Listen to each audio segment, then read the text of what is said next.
ज़िंदगी के ऐसे बहुत से कम मौके होते हैं, शायद एक ही होता हो जिसमें कि आप उन लोगों के बारे में बात करना चाहते हों जिन्होंने आपकी ज़िंदगी को आइडलाइज़ करवाया हो कि आप उनको देख के पले और बड़े हों। हो सकता है कि बहुत से लोग ये समझते हों कि ये मामला जो है ये सिर्फ मजहबी है। नहीं, मेरा नहीं ख्याल ये मजहबी है, क्योंकि आज जिस शख्सियत की बात करेंगे मेरा नहीं ख्याल कि उनको सिर्फ एक पैमाने में देखा जा सकता है कि उनका ताल्लुक़ जमात इस्लामी से था या उन्होंने बनाई तख्लीक की। मेरे ख्याल में मैं आपको ये बात चैलेंज करके कह रहा हूँ, और ये मैं ख़ुद ज़ाती तौर पर आपको चैलेंज करके कह रहा हूँ कि आप ज़िंदगी में कोई ऐसा मौजू लेकर आइए जो कि आपके ख़याल में किसी ने उसके ऊपर बात ना की हो। और अगर मैं मौलाना मौदूदी की आपको किताब का हवाला ना दे सकूं तो मैं अपने उस्ताद होने पे बहुत ज़्यादा शक करूंगा।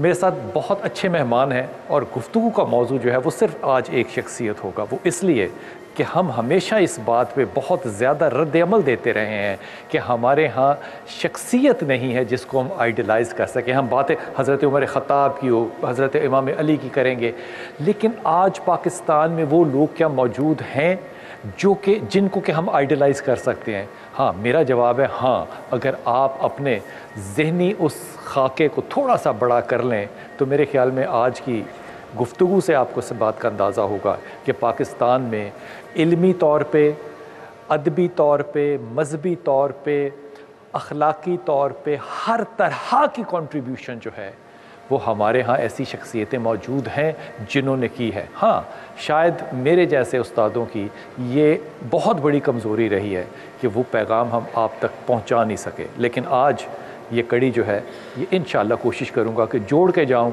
कि कोई ये ना कह सके मुझे वक्त आखिर में कि मैंने ये फ़रीज़ा अदा नहीं किया था। मेरे साथ इंतहाई मोहतरम अमीरुल अज़ीम भाई हैं। अस्सलाम वालेकुम अमीर भाई, खैरियत से हैं आप? अल्हम्दुलिल्लाह। और जनाब इंतहाई मोहतरम शकील अहमद साहब, अस्सलाम वालेकुम शकील, खैरियत से हैं बेटा? अल्हम्दुलिल्लाह। मैं आपको बेटा कह रहा हूँ इसलिए क्योंकि एक ज़माना ऐसा गुजरा है अज़ीम भाई कि हम लोग आप लोगों को देख के तरबियत हासिल करते थे। आज मुझे इसलिए खुशी हो रही है कि ये बच्चे आपको देख के तरबियत हासिल कर रहे हैं माशाअल्लाह ताला। और हमारे साथ इंतहाई मोहतरम अब्दुल शकूर भाई, अस्सलाम वालेकुम।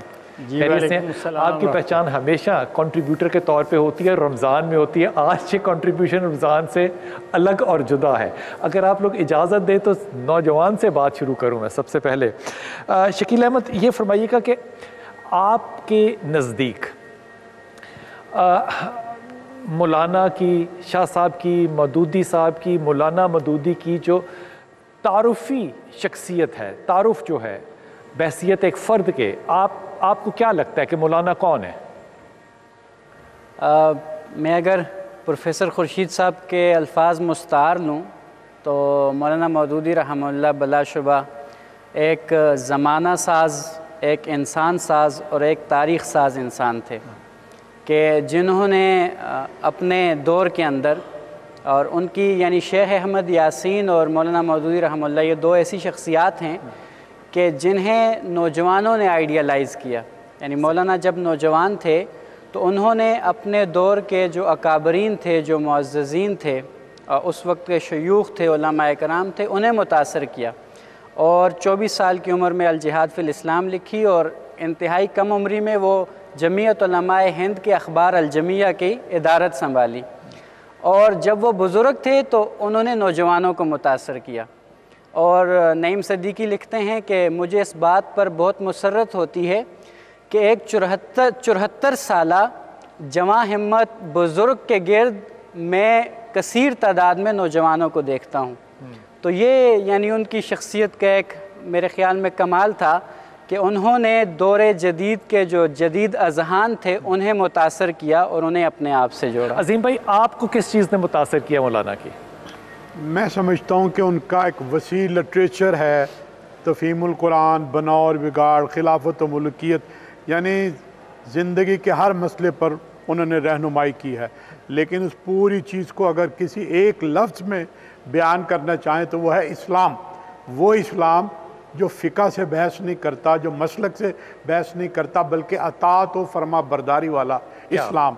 और अगर दो लफ्ज़ों में बयान करना चाहें तो वह है इस्लामी निज़ाम, इस्लामी सिस्टम। ये जो उनका कंट्रीब्यूशन है इस पिछली सदी के अंदर बहुत तारीख़ी है। बहुत अच्छा। शुक्र भाई, आप फरमाइए, आपको क्या लगता है, क्या तारुफ़ है मौलाना का? मैं उन खुशकिस्मत लोगों में हूँ जिन्होंने मौलाना मौदूदी को देखा, बहुत करीब से देखा, बहुत दफ़ा मुलाकात हुई।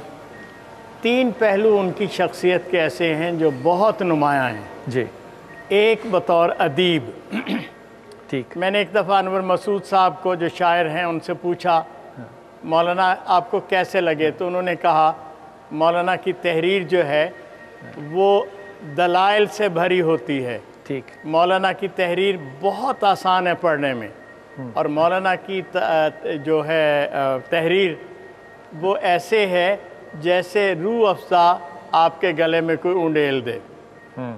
तो खूबसूरत तहरीर रखने वाला इंसान इस दौर में शायद ही उनके मुकाबले का कोई और होगा। ये एक पहलू है उनका।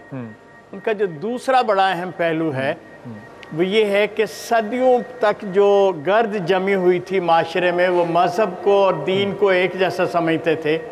उन्होंने इस तसव्वुर को दोबारा खड़ा किया कि इस्लाम तो दरअसल एक रियासत है, एक माशरा कायम करता है और हुक्मरानी देता है। ये जो तसव्वुर है इसने पूरी मुस्लिम दुनिया में एक हलचल मचाई, और मिडिल ईस्ट में भी और बाकी मुकामात पे भी। और ये जो आजकल आप सुनते हैं ना कॉन्फ्लिक्ट ऑफ सिविलाइजेशंस, कोई सिविलाइजेशन खड़ी नहीं है सिवाय इस्लाम के, और इसमें मौदूदी साहब का बेपनाह कंट्रीब्यूशन है। तीसरी शय जो उनकी बहुत अहम है वो ये है कि अच्छा लिखना, अच्छा फ़लसफ़ा देना कार्ल मार्क्स ने भी दिया, लेकिन मौलाना ने अपने पीछे एक लेगेसी छोड़ी। वो जमात इस्लामी की सूरत में हो, वो इस्लामी जमीयत तलबा की सूरत में हो, वो भारत के अंदर जमात इस्लामी या आज़ाद कश्मीर के अंदर हो, वो दुनिया की बेशुमार मुमलकतों में, ये जो ऑर्गेनाइजेशनल क़ुव्वत उनके अंदर मौजूद थी उसने कमाल किया। और आज जो कुछ आप देख रहे हैं पाकिस्तान के अंदर, ये उनकी इस तहरीर का कमाल है। सच्ची बात ये है, अगर ये समझा जाए कि जो कुछ इकबाल ने शेरों में कहा, मौदूदी साहब ने उसको तहरीर में रकम भी किया और उसकी तस्वीर भी बनाकर लोगों के सामने पेश की। शकील भाई, सबसे बड़ा जो मेरे ख्याल में वैसियत एक उस्ताद के, मुझे लगता है कि आज का जो नौजवान है वो पहली बात तो ये कि इस्लाम से ही काफ़ी ज़्यादा कोई हिजाब सा करने के मुतरादिफ, मैं तो लफ्ज़ इस्तेमाल करूँगा। फिर मौलाना को पढ़ना बड़ा मुश्किल काम है। ये जो तंजीम का है, शकूर भाई ने इस्तेमाल किया है लफ्ज़ के तंजीम किया है, ये तंजीम जिना ने भी की, मुसलमानों को लेकर आए, लेकिन वो तंजीम जिना की हम आज पाकिस्तान में नहीं देखते कि जो उस वक्त थी। और वो लोग जो कि जिना को अंग्रेज़ी में सुनते थे वो कहते थे समझ नहीं आया लेकिन कह सच रहा है। वो तंजीम अब हम 75 सालों में बिखरती हुई देखते हैं। वो नौजवान जो आज इस तंजीम को लेके जा रहे हैं, उनके पास कौन सी ऐसी चीज़ है जो उनको मोटिवेट करती है कि ये तंजीम जो है ये निज़ाम कायम करने के लिए है, सिर्फ दावे के लिए नहीं? जी, ज़ाहिर है काफ़ी अरसा गुज़र चुका है, और इस वक्त के गुज़रने के साथ साथ सोसाइटी में भी बहुत ज़्यादा तग़य्युर और तबद्दल आया है। और बिलख़ुसूस आज का जो अहद हाज़िर है उसमें जो बिलख़ुसूस मीडिया का किरदार है उसने नौजवान अज़हान को बहुत ज़्यादा मुतासर किया है। और इस्लामी जमीयत तलबा बुनियादी तौर पर इस्लामी निज़ाम को कायम करने के लिए जो अफराद-कार दरकार हैं कि जिस सालहियत और सलाहियत के वो हामिल होने चाहिए, वो बेसिकली तैयार करने की एक नर्सरी है कि वो अपने इस स्टेज से मौलाना मौदूदी रहमतुल्लाह की फ़िक्री रहनुमाई की रोशनी में उनको तैयार करती है, अपने मुख्तलिफ़ तरह के जो तरबियत के स्पेक्ट्रम और पैकेजेस हैं उनसे गुजार के, और फिर सोसाइटी में वो तहरीक इस्लामी को, जमात इस्लामी को दे देती है और दीगर भी इदारों को कि वो जाके उसमें फिर अमली